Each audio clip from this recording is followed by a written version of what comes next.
It's been a while since we did one of these. Oh, yeah. We don't have to worry about the audio of Mikey for a change. Yeah. Mikey sadly was too busy to make it. He might have probably preferred it that way. He gets annoyed very easily by things lately. No way. Well.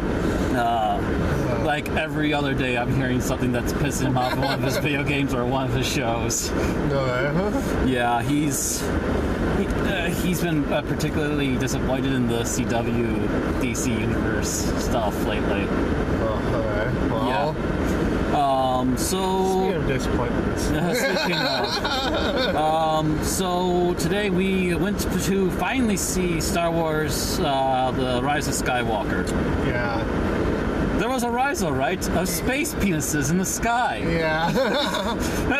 I heard from one guy, all you need to know is space penises attached to triangles in the sky. You'll figure it out when you see it. It's like, oh, yeah, no. I was definitely not expecting the sheer amount of triangles either. Like. I expected the triangles from the footage, from the trailers, but yeah, I did not expect giant triangle space sticks. Yeah. That was like, oh dear God, you went there, huh? Yeah. You went there, JJ. So I think the general feeling, my general review of this is that it's a dumpster fire. But don't get me wrong, I'm going to qualify this here. Because dumpster fires, you technically get two things with dumpster fires. You get a nice, flashy, energetic show, which you just sit there and go, ooh and ah at. But at the same time, you're also getting toxic fucking chemicals burning and trying to suffocate you. Yeah. So it's technically a twofold, this movie. It's another 50-50, just like that Last Jedi for me. Alright, so for me, I if I had to give sum this movie up in one word, I would go with disappointment. It's not. I didn't think it was a terrible movie. It was just a disappointing movie, and like I look at it as like, okay, if you look at it, if I look at like the other trilogies, like episodes 4, 5, and 6 on their own. The trilogy, I think, is cohesive. Yeah. 1, 2, and 3, I think the argument can be made. It's cohesive. It's cohesive. It's a little loopy at first, but it gets better. But it all fits together. Yeah. This, it feels like, especially after seeing episode 7 on its own before like 8 came out, like it had so much good setup, so much goodwill built. I'm like, all right, this is going to carry out. Then 8 kind of feel like it dropped the ball, and 9 feels like it was trying to erase 8 so much and like build on at the same time. It's like, for me, the trilogy, the first one feels like, hey, we're not gonna fuck this up. Yeah. Hey, everybody.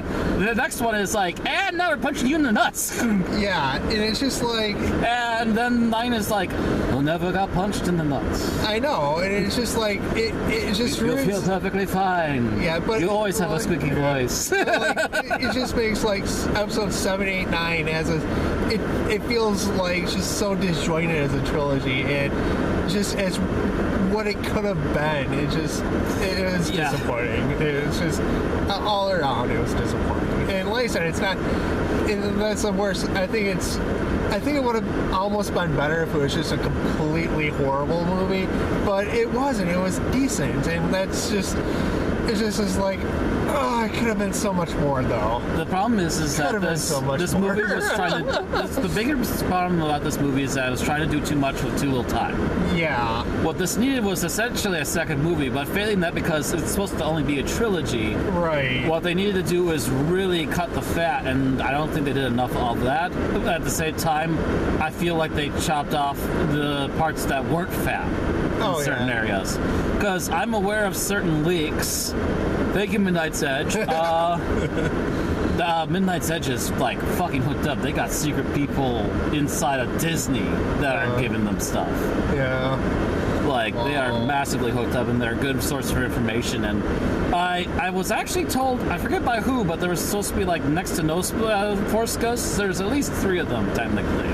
Yeah. Oh, and that scene, spoilers by the way for anyone that we're doing this really quick, that scene where they're at Palpatine and it's the circle of all the Sith all around them, that was supposed to be the one where all the Jedi were supposed to be. Okay, alright. Yeah, I was kind of feeling like trying to figure out where I was supposed to be. So. Yeah, all the Jedi were supposed to pop up there, and that includes like extended would've made universe. sense. Technically, Jedi were supposed to pop up there. Okay. And done with that spoiler. But yeah, the problem with this one is that it raced too hard and too fast. But I will say one thing that did stand out, that stood out still well, is the story between Rey and Kylo. Oh yeah, yeah. That out of everything that got chopped down way too damn much, that story managed to keep most of its bits, and it actually stands out. It's a good part. I was gonna say, yeah, that was probably like one of the highlights of the movie. Like they did, like I like their. I like their relationship in this better than episode 8. So. Oh yeah, a lot more. It actually helped like ground it a little bit better too. Oh yeah.